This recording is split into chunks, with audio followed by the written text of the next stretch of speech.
이어서 두 번째 주제로 넘어갑니다. 국유화, 폐간, 어떤 대통령도 할 수 없는 일인데 감히 제가 어떻게 그런 말을 한다는 것입니까? 이치에 닿지 않는 말을 가지고 사람을 이렇게 모략해서는 안 됩니다.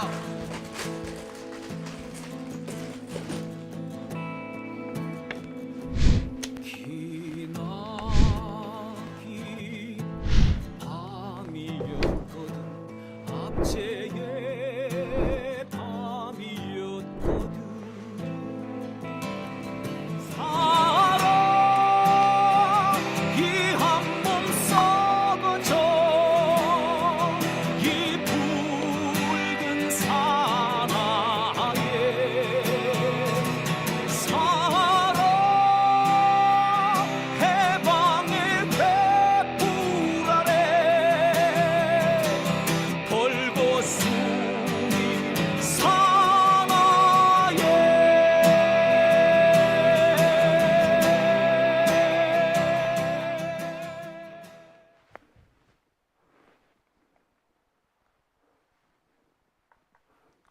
네, 오밤중의 뉴스 함께하고 계십니다. 중간 브릿지가 끝났는데 끝난지도 모르고 예. 오늘 조국 대표도 마지막 유세를 했죠. 마지막 유세는 세종문화회관 앞이었습니다. 와, 사람들 정말 많이 왔더군요. 대선하는 줄 알았어요. 아유, 참 안타깝습니다. 이 인파가 그때 모였어야 되는데. 정말 가슴 아프고요. 또 열받습니다. 자, 김건희 투표했는지 안 했는지를 가지고 지금 말씀이 있으신데, 예, 김건희 투표를 했다라는 기사가 지금 났습니다. 한겨레에서도 확인을 한 걸로 지금 보이거든요. 예, 조용히 와서 조용히 투표했다라는 기사가 이미 났습니다. 예, 그 점은 여러분들 뭐 참고하시기 바랍니다. WP님, 주진우 라이브 보다가 오셨군요. 근데 김종민이 나오길래 그냥 나오셨다고요. 지금 제 방송 갑자기 시청자 수가 훅 빠진다 했더니 그것 때문에 빠졌군요. 자, 제가 준비한 두 번째 주제는요, 조국 대표 관련된 얘기입니다. 조국 대표가 오늘 대한민국을 한 바퀴 돌아왔습니다. 일단 오전에 부산을 갔더라고요. 그리고 점심 무렵에 대구를 갔습니다. 그리고 광주를 갔더라고요. 그리고 서울 와서 광화문에서 마지막 행사를 열었습니다. 마지막 행사가 되다 보니까 사람들이 많이 모였고요. 또 마지막 행사인 만큼 울컥하는 장면도 꽤 많았다고 합니다. 휴대폰에 이 라이트 켜가지고 이렇게 흔드는데, 야, 정말 다시 한번 촛불 집회를 보는 것 같았습니다. 근처에는 한동훈이가 또 마지막 집회를 열었던 모양이죠. 근데 보고 오신 분들이 그러시더라고요. 비교가 안 된다고. 비교하는 것 자체가 어불성설이다. 라는 말까지 하십니다. 자, 근데 이 조국 대표가 오늘 부산에서, 재밌는 얘기를 좀 했습니다. 요즘 한동훈이 200석 가지고 계속 시비를 털고 있죠. 한동훈이 최근 마지막 이 선거 유세의 주제가 100석만 줍쇼였습니다. 그래서 이 100석만 달라고 하는 이유가 개헌을 막고 탄핵을 막겠다. 요런 얘기였어요. 자, 근데 여기까지는 그렇다 쳐. 그럴 수 있는 얘기야. 그런데 이 한동훈이가 점점 말이 고약해지더라 이거예요. 나중에는 한미 동맹이 무너진다는 둥, 나라가 망한다는 둥, 이런 개소리까지 합니다. 개헌이 되면 자유민주주의에서 자유가 빠진다. 언뜻 개소리야. 자, 그런데 우리가 볼 때 이게 완전히 개소리고 말도 안 되는데 저쪽 사람들한테는 이게 먹힌다네. 글쎄, 놀랍습니다. 이런 말도 안 되는 말 그대로 개소리잖아. 어디서 이런 어거지를 다 쓰는지 몰라요. 이 개명천지에. 예. 아직까지도 그분들은 암흑 속에 살고 있는 거지.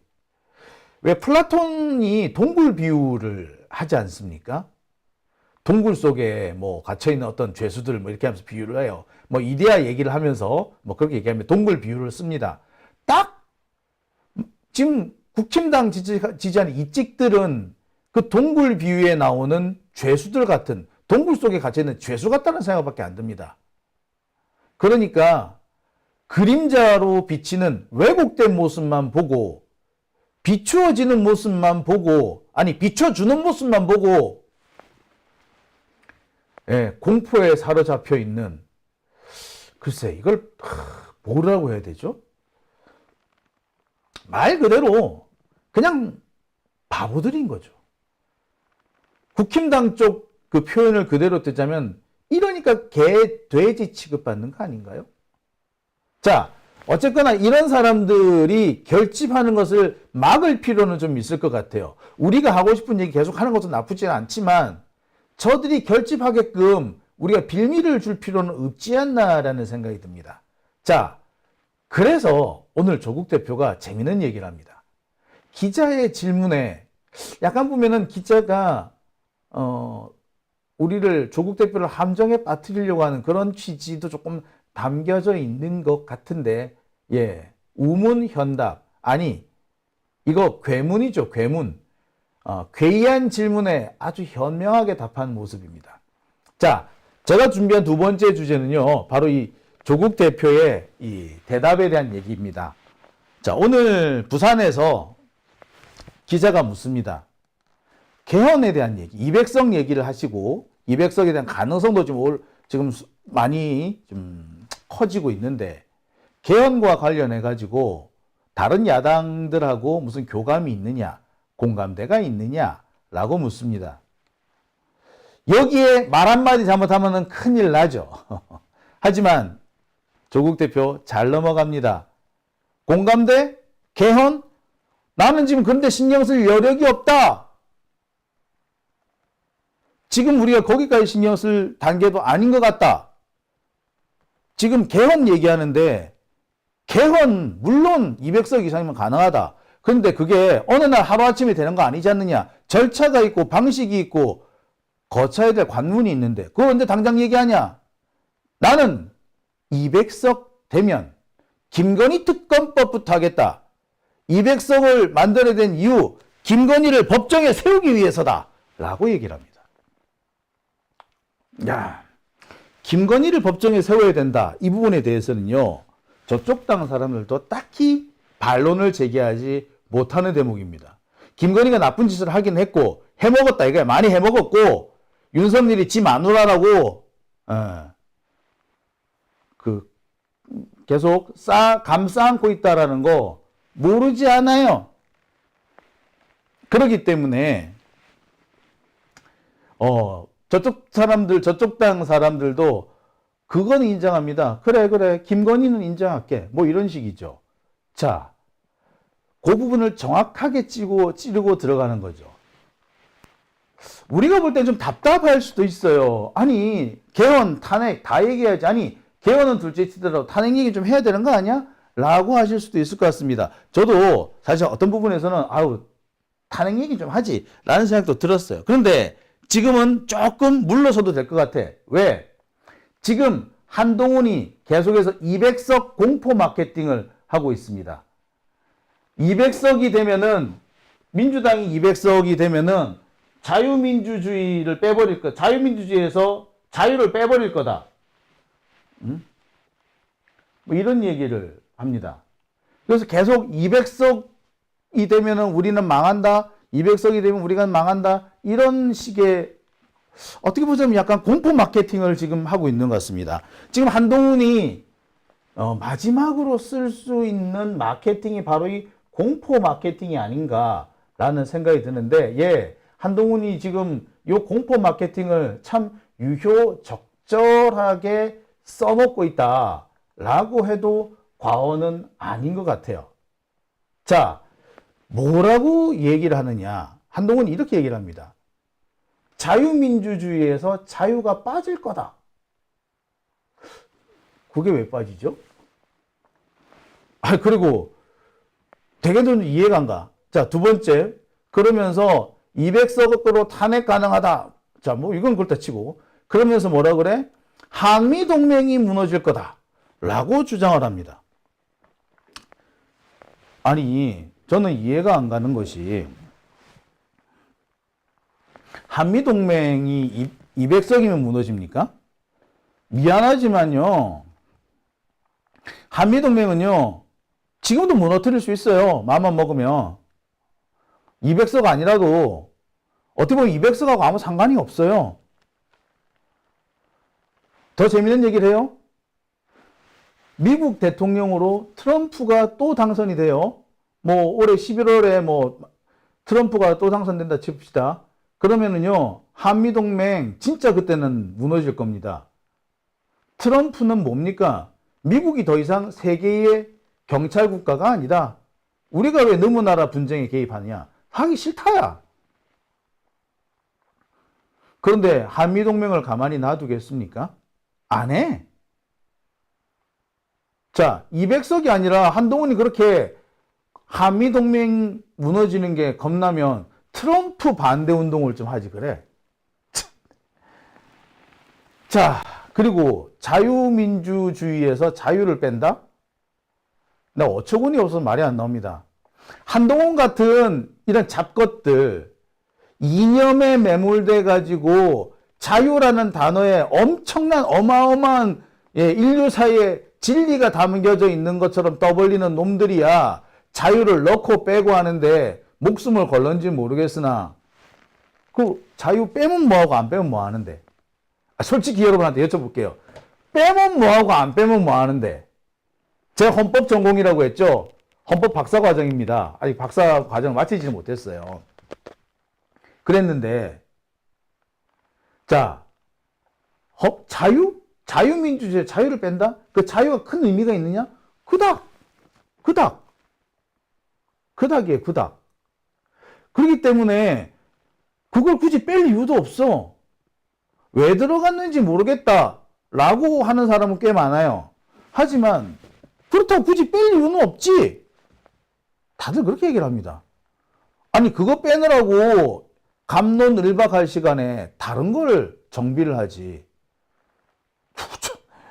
너무 생각도 안 해본 적이 없는데 지들이라서 괜히 오두방정 떨고 있는 거죠. 즉 200석 공포 마케팅을 위해서 아무거나 그러니까 저기 촌동네 할배들 아까 제가 늘 말씀을 드렸듯이 아까 비유해 드렸듯이 동굴 속에 갇혀 있는 죄수 같은 사람들 그런 사람들의 공포를 조장하는 겁니다.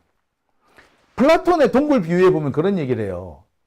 등 뒤에 모닥불이 타고 있거나 혹은 뭐 햇빛이 있거나 그래.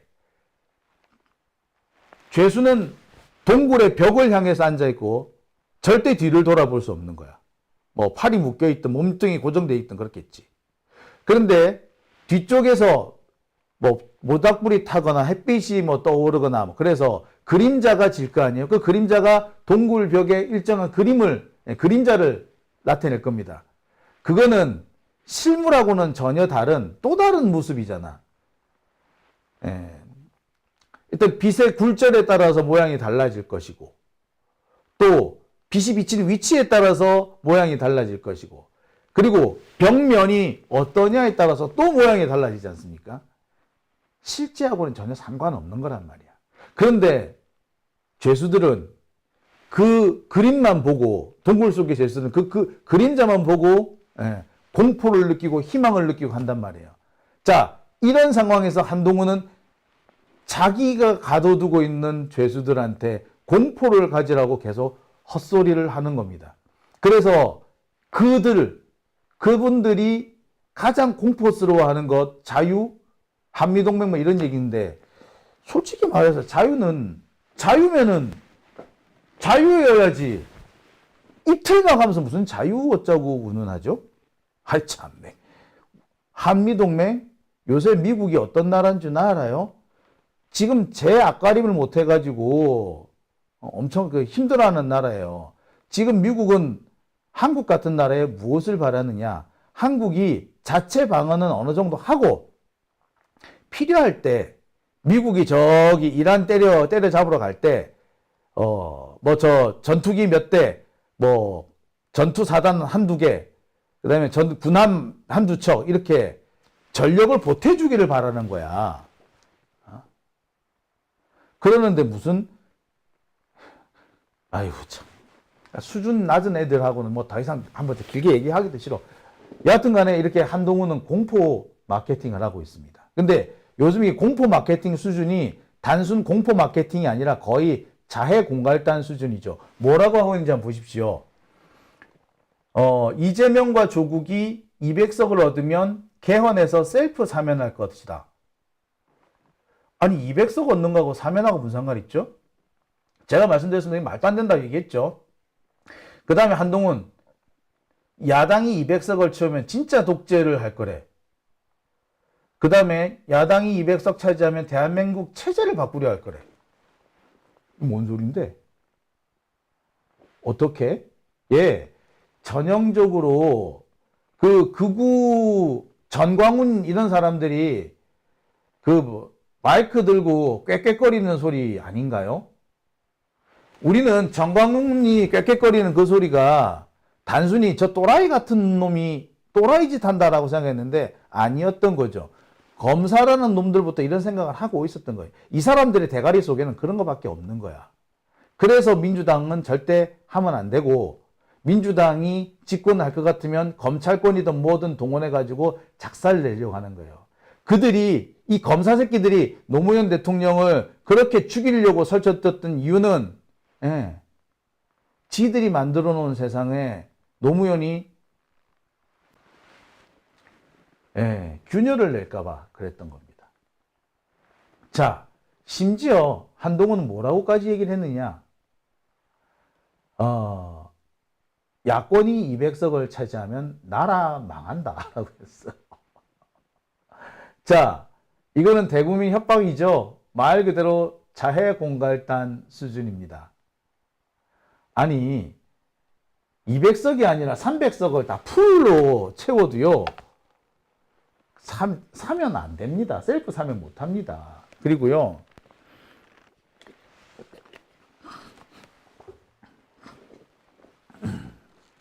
지금 독재를 하고 있는 거는 윤석열이지 민주당이 독재하는 봤어요. 이 택도 아닌 소리를 하고 있는 거 아닙니까? 그러니까 지금 볼 때 그래요. 한동훈이 말하는 나라, 한동훈이 말하는 체제, 한동훈이 말하는 헌법은 검사들 지들이 잘 먹고 잘 살고 강남에서 살면서 남 등이나 쳐먹고 노동자들 감옥에 보내고 했던, 그리고 남들 IMF로 쌩 고생하는데 지들은 현금 가지고 줍줍하던 그런 자들이 원하는 세상이고, 그런 자들이 돈 해먹는 세상이고, 양평고속도로를 지네 장모집 앞으로 끌고 가는 세상, 그런 세상을 말하는 겁니다. 그런 세상이 망한다 라고 하는 거죠. 자, 그런데 뭐 제가 이 말 드리는 이유는요, 정말 말도 안 되는 이 얘기가 저쪽 사람들한테는 먹힌다니까. 나 진짜 이해를 못 하겠어요. 자, 그러니까 지금 잠시 좀 주춤할 수밖에 없는 그런 상황이 되고 있는 거죠. 자, 근데 여기서 본격적인 얘기를 하기 전에 제가 사실 이렇게 조국 대표가 오늘 한 얘기를 일단 현장 동영상을 보여드렸는데 그 동영상을 못 보여드렸는데 일단 동영상 보고 시작하시죠. 200석을 갖게 되면 윤석열 대통령이 거부권을 행사하더라도 법안을 다시 통과시키게 되고, 그 경우 거부권이 필요가 없게 됩니다. 의미가 없습니다. 바로 법률이 됩니다. 윤석열 대통령의 거부권을 거부할 수 있습니다.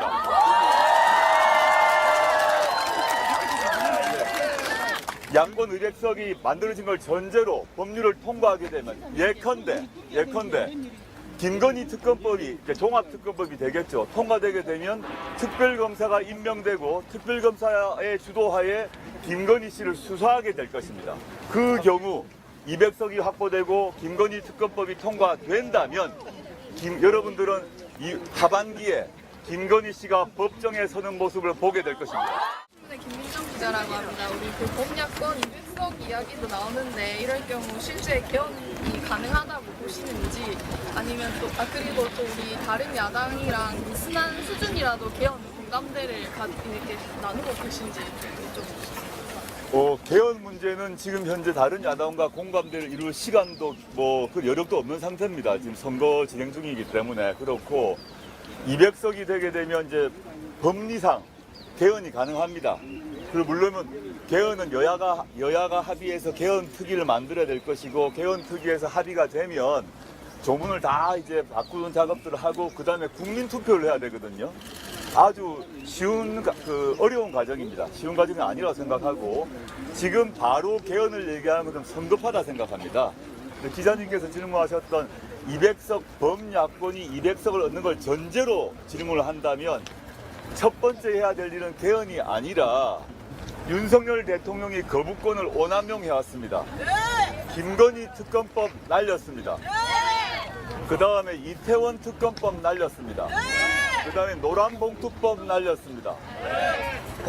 자신의 가족을 보호하기 위해서 자신이 갖고 있는 헌법적 권한을 오남용해왔습니다. 그리고 여야가 지금 전 국민들이 바라고 있는 예컨대 이태원 참사 특별법을 만들어가지고 진상규명을 하고 책임자를 처벌하겠다는 게 좌와 우의 문제입니까? 진보 보수의 문제입니까? 왜 이태원 참사 특별법을 윤석열 대통령이 막는 것입니까? 이해가 안 되지 않습니까? 200석을 갖게 되면 윤석열 대통령이 거부권을 행사하더라도 법안을 다시 통과시키게 되고 그 경우 거부권이 필요가 없게 됩니다. 의미가 없습니다. 바로 법률이 됩니다. 그래서 맨 먼저 해야 될 일은 윤석열 대통령의 거부권을 거부할 수 있습니다.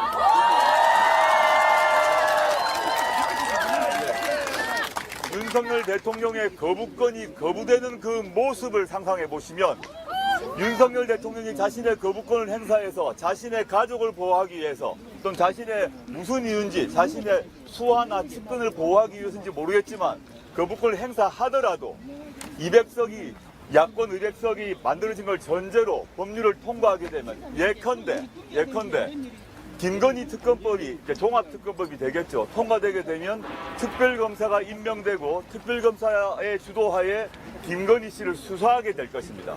수사하게 되고 그 특별검사는 검찰의 말을 듣지 않습니다. 헌재 검찰을 독자적인 권한을 가지고 독자적으로 수사를 하고 기소를 하게 될 것이고 그 경우 200석이 확보되고 김건희 특검법이 통과된다면 여러분들은 이 하반기에 김건희 씨가 법정에 서는 모습을 보게 될 것입니다.